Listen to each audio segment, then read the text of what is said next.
Bare months na at malapit na naman ang Pasko. Kaya naman naisipan ko magluto ngayon ng creamy maja blanca. Napakadali lang nito at sobrang sarap pa. Kailangan lang natin ng coconut cream, corn kernels at cream of corn, condensed milk, evaporated milk, cornstarch at milk. Una, paghaluin muna natin yung cornstarch at gatas.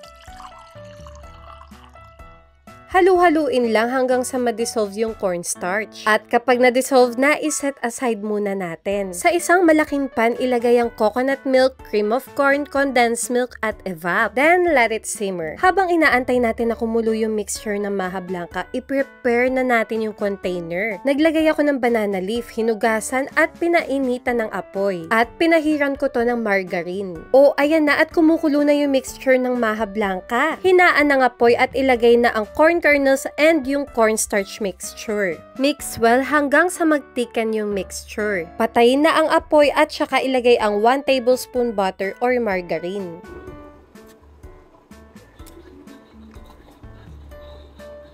And ready na to transfer sa container. Naglagay ako ng cheddar cheese on top para mas lalong masarap. At ito nga at tapos na. Sorry guys, hindi ko na na-videohan habang kinakain. Sobrang sarap kasi naubos na namin. O ano naman ang next na lulutuin natin? Comment down below at huwag niyong kakalimutan i-share at i-follow ako ha. Bye guys! See you later!